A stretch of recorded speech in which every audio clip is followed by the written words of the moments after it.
Welcome to IBTV. ముందుగా headlines చూద్దాం. విజయవాడలో టీడీపీ పోలిట్ బ్యూరో సమావేశం. సీఎం చంద్రబాబు అధ్యక్షతన భేటీ. దేశంలో ఉన్న ప్రస్తుత పరిస్థితుల దృష్ట్యా మహానాడు నిర్వహణపై చర్చ. 2 రోజులు నిర్వహించాలా లేక 1 రోజు నిర్వహించాలా అనే అంశంపై నిర్ణయం తీసుకునే అవకాశం. హన్మకొండ హరిత హోటల్ కు చేరుకున్న మిస్ వరల్డ్ కంటెస్టెంట్లు బతుకమ్మలతో మేళ తాళాలతో ఘనంగా స్వాగతం పలికిన మహిళలు.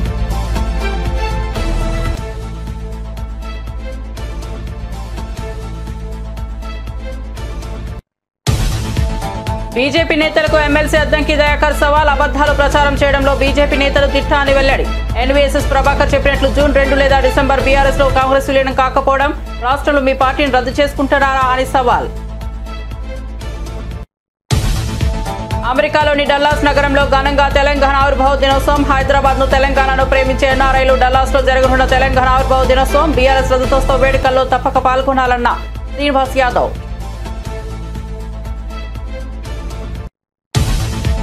బీజేపీలోకి జకియా ఖానం. కండువా కప్పి బీజేపీలోకి ఆహ్వానించిన దగ్గుపాటి పురంధేశ్వరి. కుల మతాలకు అతీతంగా అన్ని వర్గాల ప్రజలు కలుపుకుని దేశాన్ని అభివృద్ధి చేయడమే బీజేపీ సిద్ధాంతమని ఏపీ బీజేపీ చీఫ్ వెల్లడి.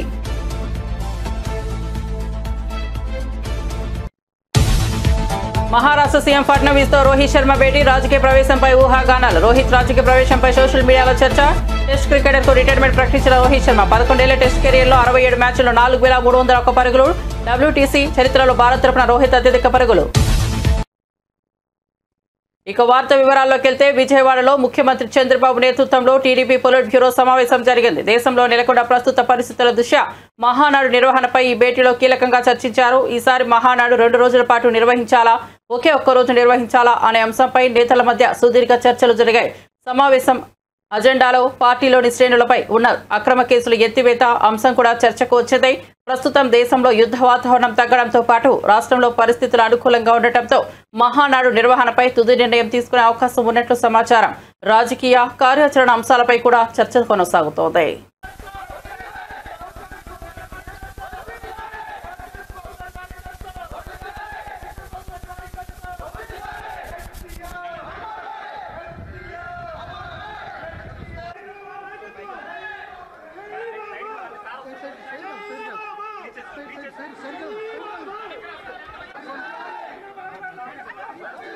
విజయవాడలో జరిగిన టెక్ AI 2.0 కాంక్లేవ్ లో ముఖ్యమంత్రి చంద్రబాబు నాయుడు పాల్గొన్నారు. ఈ సందర్భంగా ఆయన pathway to prosperity, next gen animal husbandry visionary పుస్తకాలను ఆవిష్కరించారు. ఆధునిక సాంకేతికత AI ద్వారా పశు సంవర్ధనలో సమగ్ర అభివృద్ధి సాధ్యమని వ్యాఖ్యానించారు.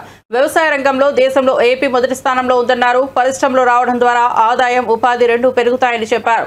అంతర్జాతీయ స్థాయిలో తెలుగు వాళ్ళ ప్రతిభ గురించి గుర్తు చేశారు. ప్రభుత్వ, ప్రైవేట్ భాగస్వామ్యంతో మార్పులు సాధ్యమయ్యాయని వివరించారు. తాను నిత్య విద్యార్థినని, నిరంతరం నేర్చుకుంటూ ముందుకెళ్తానని తెలిపారు.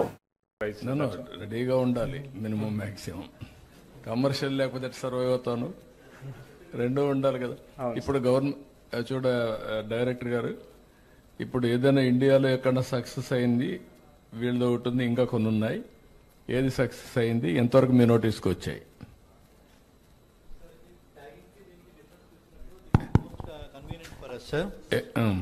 And as per our estimates, it will be between 15 to 20 rupees, sir. అంటే మేము జనరేట్ చేసిన వాల్యూస్ ప్రకారం. కాదు, for application or by registration? Both for application and registration, sir. Okay, అంటే రెండు కావు కదా. అప్లికేషన్ ఎవ్రీ టైం చేస్తూ ఉంటాం, రిజిస్ట్రేషన్ వన్స్ ఫర్ ఆల్ చేస్తారు. కాబట్టి ఎంత అవుతుందని అడుగుతున్నాను నేను. Okay, you will do one thing as a proof of concept will give you. You start the work. ఒక మండలమో ఒక డిస్ట్రిక్ట్ ఇచ్చి, తిరుపతి జిల్లా అంతా చేశారా? జిల్లా మొత్తం చేయలేదు సార్. 25,000 చేశారు. మొత్తం ఎన్ని ఉన్నాయి ఆ జిల్లాలో? సార్ ఆ జిల్లాలో 1,06,000 ఉన్నాయి సార్. 1,06,000 తిరుపతి జిల్లా చేసేయండి. చేసి అప్లికేషన్ పెట్టండి. దాన్ని బేస్ చేసుకొని రిప్లికేషన్ స్టేట్ అంతా చేద్దాం. అయితే ఆల్ దీస్ థింగ్స్ అగైన్ నీ ఆ ప్రోగ్రామ్స్ అన్ని ఆర్టీజీఎస్లో ఉండే మన ఇన్ఫర్మేషన్ డేటా లేక్కే లింక్ కావాలా. ఇది కాదు, ఇది డాష్ బోర్డు కూడా డేటా లేక్ ఉంది. ఆ డేటా లేక్ వస్తే మనకు యూనిక్గా ఉంటాయి. ఇదే వాడండి, దానికి వాడండి. అలాగే సార్. కొంత ఆ ఇన్ఫర్మేషన్ కూడా టక్కర్ గారికి ఇవ్వాలి, చెప్తాను నేను ఏం చేయాలి. అలాగే Sir, as of now, actually we are not collecting farmers' Aadhaar because as we are a private company, there are chances for leakage. No, Aadhaar, farmers Aadhaar, you cannot do it. Yes, sir. Nobody is mandated. Okay. That is, Government of India alone can do that. Okay, sir. UID only they can do, not anybody. నువ్వు ఈ animal data కూడా as on today you have taken initiative. Tomorrow governments will have all these things. Yes, sir. But you are preparing a proof of concept. Yes. I will guide you. Sure, First of all, we will take to the next level. Sure, sir. Thank you Your so innovation. much. Thank you, sir.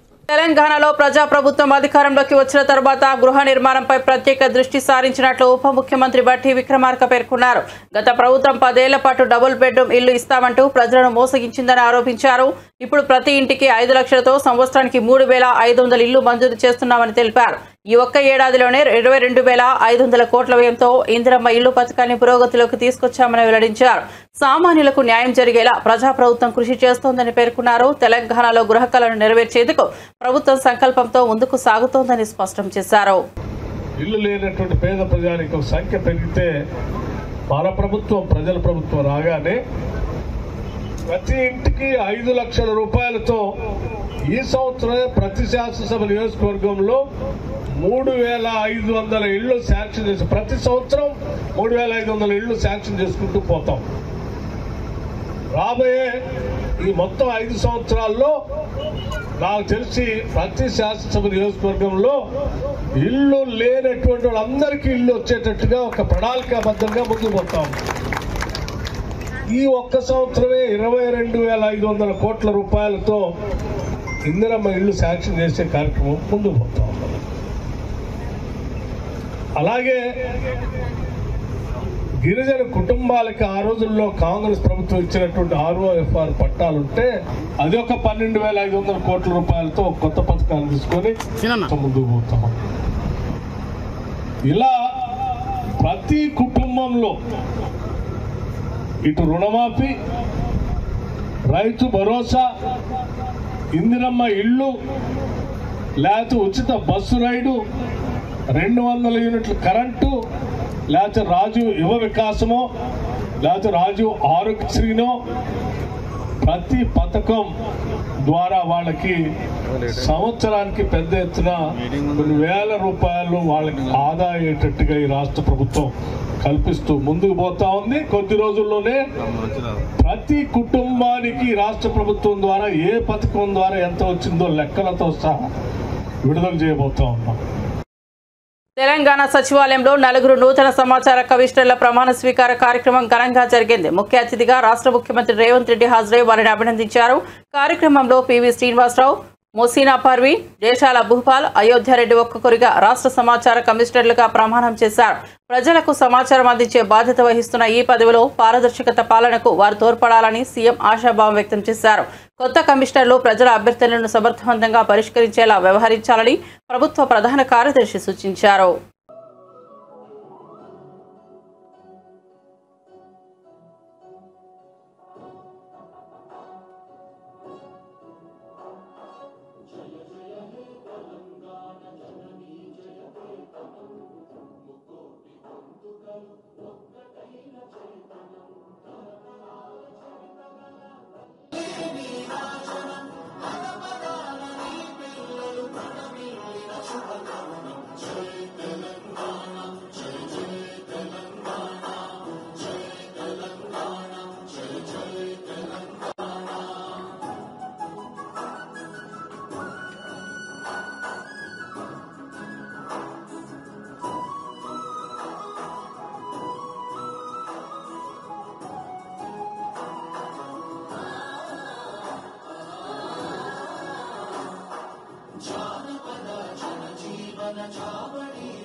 Operation Sindoor అనంతరం భారత్లో boycott Turkey నినాదం ఊపందుకుంటున్న వేళ Turkey అధ్యక్షుడు Erdogan చేసిన వ్యాఖ్యలు తీవ్ర కలకలం రేపుతున్నాయి. నిజమైన స్నేహానికి పాకిస్తానే నిదర్శనమంటూ ఎర్డోగాన్ వ్యాఖ్యానించారు.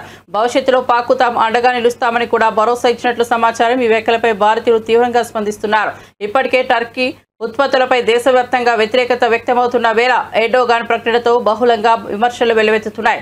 టర్కీ అధ్యక్షుడు వ్యాఖ్యలు ద్వైపాక్షిక సంబంధాలపై ప్రభావం చూపే అవకాశం ఉండటంతో భారత్ పర్యవేక్షణ కొనసాగుతోంది. కులమతాలకు అతీతంగా అన్ని వర్గాల ప్రజలను కలుపుకొని దేశాన్ని అభివృద్ధి చేయడమే బీజేపీ సిద్ధాంతమని ఏపీ బీజేపీ అధ్యక్షురాలు ఎంపీ దగ్గుపాటి పురంధేశ్వరి పేర్కొన్నారు.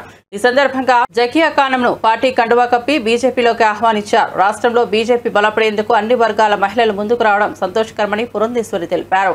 జాతీయ స్థాయిలో ప్రధాని మోదీ నాయకత్వంలో దేశం వేగంగా అభివృద్ధి చెందుతుంది అని ఆ మార్గంలో ఏపీ బీజేపీ కూడా ముందుకు సాగుతోందని అన్నారు. జకియా ఖానం చేరికతో మైనార్టీ వర్గాల్లో బీజేపీకి బలం పెరుగుతుందని పార్టీ నేతలు అభిప్రాయపడుతున్నారు. సమావేశంలో పార్టీ కీలక నాయకులు హాజరై ఆమెకు అభినందనలు తెలిపారు. జూన్ 1న అమెరికాలోని డల్లాస్ నగరంలో తెలంగాణ ఆవిర్భావ దినోత్సవం సందర్భంగా బీఆర్ఎస్ రథోత్సవ వేడుకలు ఘనంగా జరగనున్నాయి. ఈ సభ పోస్టర్ను తెలంగాణ భవన్లో మాజీ మంత్రి Talasani Srinivas Yadav, MLA doctor K Sanjay, MLC Dasoju Shravan, global NRI coordinator Mahesh Bigala ఆవిష్కరించారు. మహేష్ బిగాల మాట్లాడుతూ డల్లాస్ నగరానికి కేసీఆర్ కు ప్రత్యేకమైన అనుబంధం ఉందన్నారు. బీఆర్ఎస్ వర్కింగ్ ప్రెసిడెంట్ కేటీఆర్ సభకు హాజరవుతారని తెలిపారు. సాంస్కృతిక కార్యక్రమాలతో ఈ వేడుకలు ఎంతో ప్రత్యేకంగా నిర్వహించనున్నారని వెల్లడించారు. ప్రపంచవ్యాప్తంగా ఉన్న తెలుగు ఎన్ఆర్ఐలు ఈ సభలో పాల్గొనడానికి ఉత్సాహంగా ఉన్నారని చెప్పారు. హైదరాబాద్ ను తెలంగాణను ప్రేమించే ఎన్ఆర్ఐలు తప్పకుండా డల్లాస్ లో జూన్ 1న జరగనున్న తెలంగాణ ఆవిర్భావ దినోత్సవం మరియు బీఆర్ఎస్ రథోత్సవ వేడుకల్లో పాల్గొనాలని మాజీ మంత్రి ఎమ్మెల్యే తలసాని శ్రీనివాస్ యాదవ్ పిలుపునిచ్చారు. ఈ కార్యక్రమం తెలంగాణ సంస్కృతి గౌరవాన్ని అంతర్జాతీయంగా ప్రతినిధించే వేడుకగా ఉండబోతోందని అన్నారు. డల్లాస్ సభను గొప్పగా జరిపేందుకు బీఆర్ఎస్ గ్లోబల్ టీం సమిష్టిగా కృషి చేస్తోందన్నారు. వర్కింగ్ ప్రెసిడెంట్ కేటీఆర్ ఈ సభకు హాజరవుతారని చెప్పారు. ప్రపంచవ్యాప్తంగా ఉన్న తెలుగు ప్రజలందరూ ఈ ఉత్సవాన్ని విజయవంతం చేయాలని కోరారు. తెలంగాణ ఆత్మగౌరవం అభివృద్ధికి ఇది ప్రదర్శన వేదిక కానుందని స్పష్టం చేశారు. రోజు రాష్ట్రంలో జరిగినటువంటి ఇరిగేషన్ కావచ్చు, అదేవిధంగా ప్రధానంగా రైతాంగం కావచ్చు, అన్ఎంప్లాయ్మెంట్ కావచ్చు, దీంతో పాటు మీకు విశ్వనగరం అయినటువంటి హైదరాబాద్ సిటీలో మీకు జరిగినటువంటి 10 సంవత్సరాల పరిపాలనలో చాలా అద్భుతాలు జరిగినాయి. మీకు రోడ్డు కనెక్టివిటీ కానివ్వండి, మెట్రో కానివ్వండి, దీంతో పాటు అనేకమైనటువంటి పార్కులు, మీకు ఐటీ కూడా ఇన్ఫర్మేషన్ టెక్నాలజీ బ్రహ్మాండంగా అద్భుతంగా విస్తరించినటువంటి పరిస్థితులను కూడా మనం చూసినాం. అయితే దీని దృష్ట్యా మరి ప్రపంచంలో ఉన్నటువంటి మన తెలుగు వాళ్ళందరూ కూడా ఎంతో సంతోషపడ్డారు. వాళ్ళైతే ఆశ్చర్యపోయారు. వాళ్ళు ఎయిర్పోర్ట్ నుంచి ఓఆర్ఆర్ మీదకి వస్తుంటే అసలు మేము హైదరాబాద్ లో ఉన్నామా, అమెరికాలో ఉన్నామా అనే ఒక ఫీల్ కూడా కలుగుతున్నది అనే విధంగా మాట్లాడినటువంటి సందర్భాలను కూడా మనం చూడటం జరిగింది. అయితే మహేష్ బిగాల గారి ఆధ్వర్యంలో జరిగేటువంటి ప్రపంచవ్యాప్తంగా వారు చాలా మన దేశం నుంచి, మన రాష్ట్రం నుంచి, పర్టికులర్ గా తెలంగాణ ప్రాంతం నుంచి వెళ్ళినటువంటి మన బిడ్డల కోసం, లేకపోతే ఆ ఫ్యామిలీస్ కోసం అక్కడ విస్తృతంగా కార్యక్రమాలు జరుగుతున్నటువంటి నేపథ్యంలో బీఆర్ఎస్ పార్టీకి వారు ప్రతినిధిగా ఉండి అనేకమైనటువంటి గతంలో చాలా కార్యక్రమాలు ఇచ్చారు పార్టీ పరంగా. పివి నరసింహారావు గారి మరి శత జయంతి ఉత్సవాలు కావచ్చు, లేకపోతే టీఆర్ఎస్ ప్రభుత్వం ఉన్నప్పుడు జరిగినటువంటి కార్యక్రమాలని మరి ప్రపంచవ్యాప్తంగా ఫోకస్ చేసే కార్యక్రమాల్లో కానివ్వండి, ఇక్కడ నుంచి మరి పార్టీ పరంగా, ప్రభుత్వ పరంగా ఎవరన్నా అక్కడికి వెళ్ళినప్పుడు మరి మన ప్రభుత్వం చేసినటువంటి అద్భుతాలని చెప్పేటువంటి కార్యక్రమాలు కావచ్చు, ఇవన్నీ జరిగినటువంటి. అయితే మనకు తెలుసు ఎల్కతుర్తిలో జరిగినటువంటి బహిరంగ సభ, నాకు తెలిసి ఒక 30-40 సంవత్సరాల్లో అంత పెద్ద మీటింగ్ జరిగినటువంటి దాఖలాలు లేవు. గతంలో కూడా రాజకీయ పార్టీలు ఎన్నో మీటింగులు పెట్టినప్పటికీ చాలా అద్భుతమైనటువంటి మీటింగ్ జరిగింది. అది సిల్వర్ జూబ్లీ సెలబ్రేషన్స్.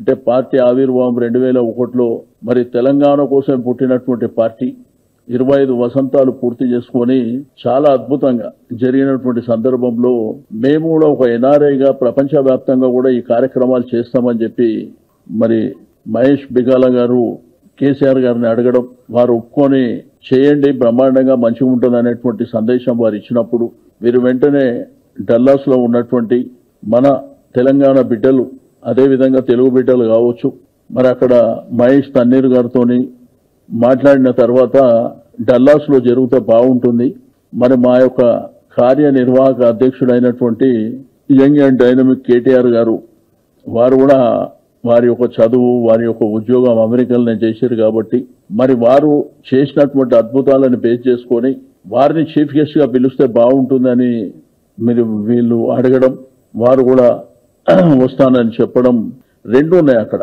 ఒకటేమో June 2 ఫార్మేషన్ డే, అదే విధంగా సిల్వర్ జూబ్లీ ఫంక్షన్. ఈ రెండు కూడా మరి బ్రహ్మాండంగా ఆర్గనైజ్ చేస్తున్నటువంటిది ఇప్పుడే మహేష్ గారు చెప్పడం జరిగింది. తెలంగాణ బిడ్డలే కాకుండా అక్కడ ఉన్నటువంటి తెలుగు వాళ్ళకు కూడా నేను రిక్వెస్ట్ చేస్తున్నా, మీరు ఈ హైదరాబాద్ ని ప్రేమించే వాళ్ళు, తెలంగాణని ప్రేమించే వాళ్ళు కూడా మీలో ఉన్నారు కాబట్టి ఈ కార్యక్రమంలో మీరందరూ కూడా భాగస్వామ్యం కావాలని నేను కోరుకుంటూ, మరి తప్పకుండా ఆ మీటింగ్ అయిన తర్వాత ఆటోమేటిక్ గా యూకే కానివ్వండి, ఆస్ట్రేలియా కానివ్వండి, కెనడా కానివ్వండి, మిగిలిన ప్రాంతాలు గల్ఫ్ కంట్రీస్ కావచ్చు, ఆటోమేటిక్ ఇక్కడ స్టార్ట్ అయిన తర్వాత దాని టేకాప్ అనేది చాలా బ్రహ్మాండంగా ఉంటది. వారు ఇప్పుడే చెప్పినట్టు ఏడాది పొడవునా పవర్ స్టార్ పవన్ కళ్యాణ్ అభిమానులు ఆసక్తిగా ఎదురు చూస్తున్న ఓజీ సినిమా షూటింగ్ వేగం పెంచుకుంది.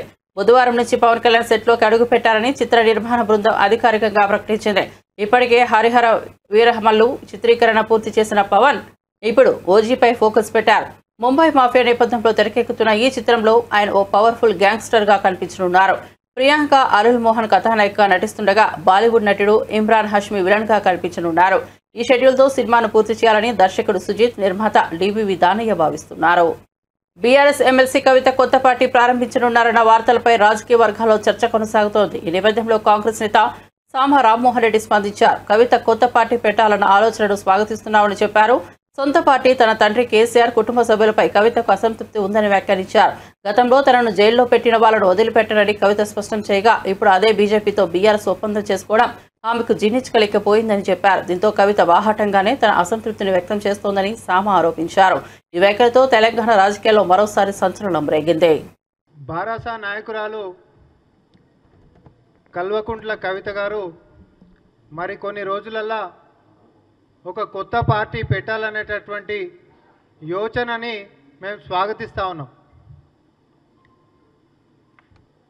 మహిళలకి మొదటి నుంచి కూడా రాజకీయాల్లో అన్యాయం జరుగుతుందని చెప్పి తను ఏ వేదిక దొరికిన ఈ మధ్యకాలంలో మహిళల అంశమైన, బీసీల అంశమైన, సామాజిక తెలంగాణ అంశమైన, లేకపోతే ప్రభుత్వ సంక్షేమాల విషయమైన ఈ మధ్యకాలంలో అన్ని మీడియాలలో కూడా గత 10 సంవత్సరాలు కూడా మరి తెలంగాణలో జరిగినటువంటి అన్యాయాన్ని పరోక్షంగానే కవిత గారు మరి వాళ్ళ సొంత పార్టీ, వాళ్ళ తండ్రి కేసీఆర్ గారి పైన మరి తన యొక్క అసంతృప్తిని పరోక్షంగా ఎక్కడ వేదిక దొరికినా అవకాశం వదిలిపెట్టకుండా మరి ఈ మధ్యకాలం మాట్లాడడం మనందరం కూడా విన్నాం.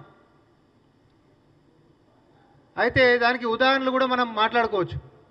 ఏంటివి అని అంటే భౌగోళిక తెలంగాణ మాత్రమే వచ్చింది, సామాజిక తెలంగాణ రావాల్సినటువంటి అవసరం ఉంది అనేటటువంటి అంశం తీసుకున్నా, లేకపోతే భూములు ఎకరాలు ఉంటున్నటువంటి వాళ్ళకి లక్షల రూపాయలు వచ్చినాయి కానీ భూమి లేనటువంటి వాళ్ళకి న్యాయమే జరగలేదు అనేటటువంటి వ్యవహారమైనా, లేకపోతే బీసీలకు అన్యాయం జరిగింది అనేటటువంటి వ్యవహారమైనా, లేకపోతే మహిళలకి సమానత్వంలో భాగస్వామ్యం, రాజకీయాల్లో భాగస్వామ్యం ఉండాలనేటటువంటి విషయాలైనా, సామాజిక కోణంలో తను చేస్తున్నటువంటి అన్ని వ్యాఖ్యలు కూడా గత 10 సంవత్సరాల్లో వాళ్ళ నాయన నడిపించినటువంటి ప్రభుత్వంలో చెయ్యలేకపోయినరు అనేటటువంటిది ఈ సర్వసభ్య సమాజానికి తన యొక్క సందేశంగా తన లోపట ఉంటున్నటువంటి అసంతృప్తిని కూడా బయటికి చెప్తా ఉంది. మరి అసంతృప్తి ఎడికించి వచ్చింది?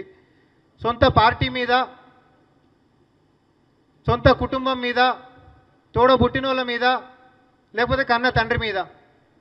ఎందుకు మొదలైంది అంటే జైల్లోకించి బయటకు వచ్చినాక మీ అందరికీ గుర్తుందా, పిడికలు ఎత్తినాక దీనికి కారణమైనటువంటి వాళ్ళని ఎవరిని కూడా వదిలిపెట్టా అని చెప్పి కవిత గారు వ్యాఖ్యానించడం జరిగింది. అవునా కాదా? ఎవరిని కూడా వదిలిపెట్టా దీనికి కారణమైనటువంటి వాళ్ళు అంటే ఎవరు? బీజేపీయే కదా లోపటేసింది, అప్పుడు బీజేపీయే కదా. అట్లాంటి తనని జైల్లో వేసినటువంటి బీజేపీ తోటి ఈరోజు లోపాయకారి ఒప్పందంగా బీఆర్ఎస్ పార్టీ మరి కలిసి చేస్తున్నటువంటి నాటకాలన్నీ జీర్ణించుకోలేనటువంటి కవిత గారు మరి తన యొక్క అసంతృప్తిని బాహాటంగానే వ్యక్తపరుస్తున్నటువంటి దాని విధంగా మనం చూడాల్సినటువంటి అవసరం ఉంది. అమెరికా ఒక మార్కెటింగ్ కంపెనీలా వ్యవహరిస్తోందని యుద్ధాన్ని ఆపమని ట్రంప్ చెబితే అది జరగదని బీజేపీ నేత సోము వీర్రాజు వ్యాఖ్యానించారు. దేశ భద్రతకు సంబంధించి సరైన సమయంలో సరైన నిర్ణయం తీసుకుని పాకిస్తాన్కు భారత్ బుద్ధి చెప్పిందని అన్నారు. భారత్ తలవంచదని, దేశ గౌరవాన్ని కాపాడేలా కేంద్రం కఠిన నిర్ణయాలు తీసుకుంటోందని పేర్కొన్నారు. అమెరికా సూచనలకే లోబడి భారత్ నిర్ణయాలు తీసుకుందని అనడం అవాస్తవమని, ప్రధాని మోదీ పాలనలో దేశ భద్రత ప్రధాన లక్ష్యమని స్పష్టం చేశారు. నరేంద్ర మోడీ గారు ఏం చెప్పారు? బుద్ధుడి యొక్క జయంతి సందర్భంగా శాంతి శాంతి శాంతి, ఈ శాంతిలోనే విప్లవం ఉంది, ఈ శాంతిలోనే దమ్ము ఉంది, ఈ శాంతిలోనే ధైర్యం ఉంది, ఈ శాంతిలోనే ఆలోచన ఉంది, ఈ శాంతిలోనే కల్పన ఉంది, ఈ శాంతిలోనే ఈ భారతదేశం ముందుకు పెడుతుంది. యాదృష్టితో మాట్లాడేటువంటి జాతి మనం. వ్యాపారం చేద్దాం వ్యాపారం చేద్దాం వ్యవహారం చేద్దాం అని చెప్పేటువంటి పెద్దలు వేరే వాళ్ళు ఉన్నారు. మన దేశం అలాంటి దేశం కాదు. అలాంటి పార్టీ ఉంది భారతదేశంలో, అది భారతీయ జనతా పార్టీ. అలాంటి పార్టీ లేకుండా వామనరావు గారు చేరినందుకు మరొకసారి వారి యొక్క సమక్షంగా నేర్చుకున్నది చేయాలి. మనందరూ కూడా అభినందిస్తున్నాము. రైట్ డెసిషన్, రైట్ టైం అందుకు మరోసారి అభినందిస్తూ, వారు ఏ అంశాలు ప్రస్తావించిన కార్మికుల కోసం తప్పకుండా పార్టీ దాన్ని ముందుకు తీసుకెళ్తుంది. ఆయన మరోసారి చెప్పారు, ఇక్కడ జీవీఎంస్ లో 81లోనే వచ్చింది. జీవీఎంస్ లో దీనికి అనేకమైన కారణాలు ఉన్నాయి. అనేకమైనదానికి మరలా వచ్చింది జ్యోతి, మరలా నేను జీవీఎంసీ అన్నాను. చూద్దాం. వేములవాడ రాజన్న ఆలయ అభివృద్ధిలో భాగంగా విస్తరణ పనులు వేగంగా కొనసాగుతున్నాయని ప్రభుత్వ విప్ ఆది శ్రీనివాస్ తెలిపారు. 76 కోట్లతో ఆలయ అభివృద్ధికి కేటాయింపులు చేసినట్లు చెప్పారు. శృంగేరి పీఠాధిపతుల సలహాలు సూచనలతోనే అన్ని అనుమతులు తీసుకుని పనులు ప్రారంభించామన్నారు. ప్రతి ఏడాది భక్తుల సంఖ్య పెరుగుతోందని, అందుకే ఆలయ విస్తరణ అవసరమైందన్నారు. బీఆర్ఎస్ బీజేపీకి ఈ అభివృద్ధికి జీర్ణించకపోవడంతో అసత్య ప్రచారాలు చేస్తోందని విమర్శించారు. రాజన్న భక్తులకు అసౌకర్యం కలగకుండా విస్తరణ పనులు జరుగుతాయని, ఎవరూ వీలైనంత వరకు ఇబ్బంది పడేలా చేయమని కోరారు. ఆలయ పరిపాలనతో పారదర్శకతే ప్రాముఖ్యతమన్నారు. సుదీర్ఘ కాలంగా రంగురంగుల బ్రోచర్లలో రంగురంగుల వీడియోలలోనే అభివృద్ధిని చూపించారు వాళ్ళు. మీకు క్షేత్రస్థాయిలో అభివృద్ధి చూపిస్తామంటే ఎందుకు ఉలికి పడుతున్నారని అడుగుతా ఉన్నాం. రాజన్న ఆలయానికి వచ్చే భక్తులు మేము విజ్ఞప్తి చేస్తున్నాం. రాజన్న ఆలయాన్ని విస్తరింపజేస్తున్నాం. భక్తులు వస్తున్నటువంటి వారి యొక్క సంఖ్యను బట్టి రాబో రోజుల్లో కూడా ఇంకా మరింత సంఖ్య పెరుగుతుంది. కాబట్టి ఎలాంటి ఇబ్బంది తలెత్తకుండా అనేక కార్యక్రమం చేయడం కోసం చేసే ప్రయత్నంలో భాగంగా ఈ ప్రభుత్వం ముందు పోతుంది. దీన్ని ఈరోజు మరి బీజేపీ బీఆర్ఎస్ రెండు పార్టీలు కూడా ఏదైతే బంద్కు ఆధ్యాత్మిక చింతనలో అభివృద్ధిలో స్వాగతించాల్సి జరుగుతున్న విస్తీర్ణ స్వాగతించడం ఈ బంద్కు పిలుపునివ్వడం సందర్భంగా చెప్తూ ఈరోజు పాక్షికంగా జరుగుతుందని వింటా ఉన్నాం. ఈ 9:30కే వాళ్ళేదో ఆల్రెడీ ఆ వీడియో మాట్లాడేసి మేము బంద్ విజయవంతమైందని బయట చెప్పుకుంటున్న సందర్భం. ప్రతి దుకాణం 9:10 తర్వాత తీస్తారు. అన్ని హోటల్ తీసారు వేమరాడలో. అన్ని ప్రాంతాల్లో కూడా యథావిధిగా దుకాణ సమయాలు నడుస్తున్నాయి. అంటే నేను రాజన్న భక్తులకు ఒకటే విజ్ఞప్తి చేస్తున్నా, ఈ విధంగా మీరు కరెక్ట్ కాదు. ఇంకోటి ఏదో మా దేవాలయం సంబంధించి ఎఫ్డీలు ముడుతూ ఊరుకోవాలి. అరే ఆల్రెడీ రాష్ట్ర ప్రభుత్వం ద్వారా 50 కోట్లు 100 కోట్లు కలిపి 150 కోట్లు తీసుకొచ్చిన మొర్రోని మొత్తుకున్నా మా డిపాజిట్లు లేనివి ఈరోజు వీళ్ళ ఆలోచనలు ఎందుకు వస్తున్నాయో, వీరికి వచ్చినటువంటి ఆలోచనలు ఎందుకు బయట రుద్దుతున్నారో మాకు అర్థమవుతలేదు. ఈరోజు ఈ బంద్ అనేది ఏదైతే రాజకీయ పరమైనటువంటి ప్రేరేపితమైనటువంటి ఆలోచనగా నేను భావిస్తా ఉన్నా. ఇది సరైనది కాదు. ఇప్పటికే ప్రజలు రాజన్న భక్తులు ఈ విధానాన్ని తప్పుపడతా ఉన్నారు. అనేక మంది ఫోన్ ద్వారా మీరు ముందుకు వెళ్ళండి, వీళ్ళ ఆలయాన్ని విస్తరణ జరపండి, గౌరవ ముఖ్యమంత్రి రేవంత్ రెడ్డి గారి నాయకత్వంలో ఏదో ఫౌండేషన్ దాని విధంగా ముందుకు వెళ్ళండి అని చెప్పని మాకు భుజం తట్టి మరి వెన్ను తట్టి ముందుకు జరుపుతా ఉన్నారు. ఈ క్రమంలో నేను ఒకటి చెప్పదలుచుకున్నా, ఎక్కడైనా ఇబ్బంది ఉందంటే నేరుగా వచ్చి మాతో మాట్లాడవచ్చు. వారి ఇబ్బందిని అధిగమించడానికి, ఆ ఇబ్బందిని పరిష్కారం చేయడానికి, అలా ఉండడానికి కోసం మేము తప్పనిసరిగా ప్రయత్నం చేస్తాం. మీ ఆలోచన పరిరక్షణ కమిటీ రాజన్నాలయ ఒకరంటారు మీ అభివృద్ధికి అడ్డం కాదు, కానీ గుడిని దర్శనం చేసుకుంటూ అభివృద్ధి చేయమని. అది ఎలా సాధ్యమైతే మీరు వచ్చి మాతో నేరుగా మాట్లాడి చర్చించండి. మీరు ఇల్లు కట్టుకుంటప్పుడు ఇంట్లో ఉండి ఇల్లు కట్టుకుంటాము సాధ్యమవుతుంది మాతో మాకు ప్రాక్టికల్ నిరూపించండి. దానికి ఆ విధంగా కూడా మాకు చేయడానికి అభ్యంతరం లేదు. కాస్త కొద్ది రోజులు భక్తులు కూడా మీరు విజ్ఞప్తి చేస్తున్న ఓపిక పట్టాలని. వీలైతే తొందరలోనే మేము మీ టెండర్లు పిలువబడ్డ తర్వాత పనులు మొదలైన రోజు నాడు కూడా రాజన్న భక్తులకు క్లారిటీ ఇస్తాం. టీడీపీ నేత ఎన్వీఎస్ఎస్ ప్రభాకర్ చేసిన వ్యాఖ్యలపై కాంగ్రెస్ ఎమ్మెల్సీ అద్దంకి దయాకర్ తీవ్రంగా మండిపడ్డారు. బీఆర్ఎస్ కాంగ్రెస్ మధ్య డీల్ కుదిరిందన్న ఆరోపణలు అబద్ధాలని బీజేపీ నేతలకు మెదడు మోకాలలో ఉందంటూ ఆగ్రహం వ్యక్తం చేశారు. బీఆర్ఎస్ పార్టీ ఎందుకు కాంగ్రెస్ లో విలీనమవుతుందని ప్రశ్నించిన దయాకర్ బీజేపీ జోక్లే మాట్లాడుతోందన్నారు. బీజేపీకి బీఆర్ఎస్ కు ఒక్కటే డిఎన్ఏ అని ఆరోపించారు. ఈ టర్మ్ కాదు, వచ్చే టర్మ్ కూడా రేవంత్ రెడ్డి సీఎం అవుతారని బీజేపీకి ముందే క్లారిటీ ఉందని విమర్శించారు. బీజేపీ దుష్ప్రచారాలపై తాము భయపడమని, ఎదురు దెబ్బ తీయడానికి సిద్ధమన్న దయాకర్ వ్యాఖ్యలు తెలంగాణ రాజకీయాల్లో హీట్ పెంచాయి. మామూలుగా మేమేమనుకుంటామంటే బీజేపీ వాళ్ళకు మోకాళ్ళ కాడ మైండ్ ఉంటుంది అనుకుంటాం. అది మోకాళ్ళల్లో కూడా లేదు, అరికాళ్ళల్లో పడిపోయిందని తెలుస్తుంది. ఇప్పుడు ఒక రోజున కిషన్ రెడ్డి అయితే, ఇంకో రోజున బండి సంజయ్ అయితే, మరొక రోజున ఈటెల రాజేందర్ అయితే, ఇంకో రోజున ఎన్విఎస్ఎస్ ప్రభాకర్ అవుతాడు. ముఖాలు మారుతాయి తప్పితే, వాళ్ళ ముఖాలు మారుతాయి తప్పితే వాళ్ళ బుద్ధిలో మార్పు అయితే రాదు. ఎందుకు ఈ పరిస్థితిలో డిఎన్ఏ ఇట్లెందుకున్నది అని ఆలోచిస్తే,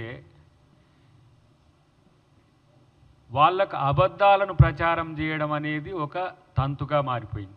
ఈటెల రాజేందర్ లాంటి వ్యక్తి లేదంటే ఒక నాయకుడు కేసీఆర్ ఎగ్జిట్ చేసి కేసీఆర్ తీసి పక్కన కొట్టిన రోజు కూడా మాట్లాడని మాటలు ఆయన అధ్యక్ష పదవి కొరకో లేదంటే ఆయన రాజకీయ మనుగడ కొరకో రేవంత్ రెడ్డి గారి మీద మాట్లాడతారు. ఇప్పుడు మా ప్రభాకర్ కూడా ఆయనకు పాపం గెలవలేదు, అది పక్కన పెడదాం. కానీ ఈ మాటలు ఎక్కడ నీకు ఎవరు చెప్పినరో చెప్పు. ప్రభాకర్ కాంగ్రెస్ మీద విషం జిమ్మడం తప్పితే నేనంటున్నా, జూన్ 2 డిసెంబర్ 9 మనం చూద్దాం. జూన్ 2 అంటే ఇంకొక నెల రోజుల లోపే ఉంది. డిసెంబర్ 9 కూడా నీ కాలం లెక్క ప్రకారం చూస్తే ఒక 5-6 నెలలు ఉంటుంది. కాకపోతే నీ పార్టీని తెలంగాణలో రద్దు చేసుకుంటారా? బీజేపీ పార్టీని తెలంగాణలో రద్దు చేసుకుంటారా? ఎందుకు పనికిరాని చేతగాని మాటలు? మీరు పెంచి ప్రోత్సహిస్తున్న ఆ ట్రోల్స్తోని వాట్సాప్ యూనివర్సిటీలతోనే తెలంగాణ ప్రజలు, తెలుగు ప్రజలు కన్ఫ్యూజ్ అవుతున్నారు. మీ మాటలు విని పక్క రాష్ట్రాల ఉప ముఖ్యమంత్రులు కూడా అబద్ధాలను నిజమని నమ్మే స్థితికి వచ్చిండ్రు. పక్కోని కూడా జరగొట్టే దరిద్రులు మీరు. ఇలా ఎందుకు మీకు ఆలోచన వచ్చిందంటే, మీకైతే చేతగానట్టుంది, మాతో పోరాడడం మీకైతే చేతగానట్టుంది. నేను గతంలోనే చెప్పిన, మీ డిఎన్ఏకి అంటే బీజేపీ డిఎన్ఏకి బీఆర్ఎస్ డిఎన్ఏకు పోలికలున్నాయి. మీరు వాళ్ళు ఒకటే అని ప్రజలు నమ్మే మిమ్మల్ని పాతాళంలోకి తొక్కిండ్రు. మీకు వాళ్ళు సంబంధాలు కాళేశ్వరం నుంచి మొదలు పెడితే ప్రతి పథకంలో ఉన్నది, ప్రతి అవినీతిలో మీ పాత్ర ఉన్నది.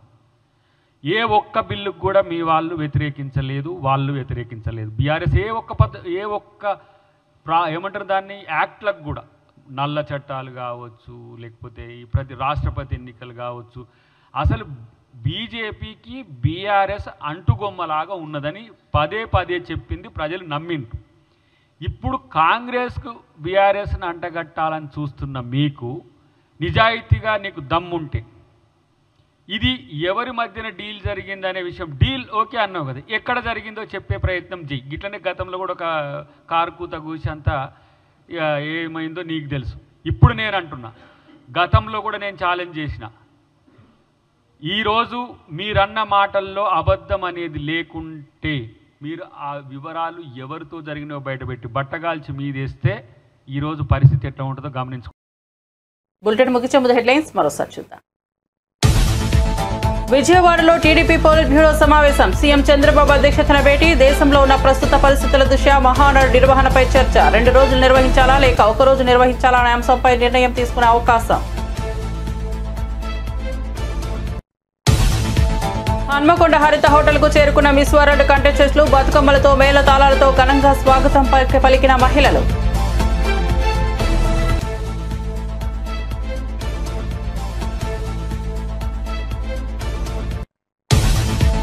బీజేపీ నేతలకు ఎమ్మెల్సీ అద్దంకి దయాకర్ సవాల్. అబద్ధాలు ప్రచారం చేయడంలో బీజేపీ నేతలు దిట్ట అని వెల్లడి. ఎన్వీఎస్ఎస్ ప్రభాకర్ చెప్పినట్లు జూన్ 2 లేదా డిసెంబర్ బీఆర్ఎస్ లో కాంగ్రెస్ విలీనం కాకపోవడం, రాష్ట్రంలో మీ పార్టీని రద్దు చేసుకుంటున్నారా అని సవాల్. అమెరికాలోని డల్లాస్ నగరంలో ఘనంగా తెలంగాణ ఆవిర్భావ దినోత్సవం. హైదరాబాద్ ను తెలంగాణను ప్రేమించే ఎన్ఆర్ఐలు డల్లాస్ లో జరగనున్న తెలంగాణ ఆవిర్భావ దినోత్సవం బీఆర్ఎస్ రజతోత్సవ వేడుకల్లో తప్పక పాల్గొనాలన్న శ్రీనివాస్ యాదవ్.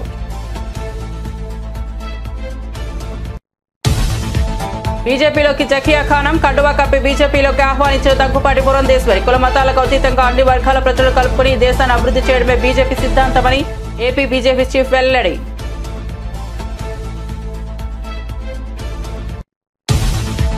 మహారాష్ట్ర సీఎం ఫడ్నవీస్ తో రోహిత్ శర్మ భేటీ. రాజకీయ ప్రవేశంపై ఊహాగానాలు. రోహిత్ రాజకీయ ప్రవేశంపై సోషల్ మీడియాలో చర్చ. టెస్ట్ క్రికెటర్ కు రిటైర్మెంట్ ప్రకటించిన రోహిత్ శర్మ. 11 ఏళ్ల టెస్ట్ కెరీర్లో 67 మ్యాచ్ల్లో 4,301 పరుగులు. WTC చరిత్రలో భారత్ తరపున రోహిత్ అత్యధిక పరుగులు. మరిన్ని అప్డేట్స్ కోసం చూస్తూనే ఉండండి IBTV.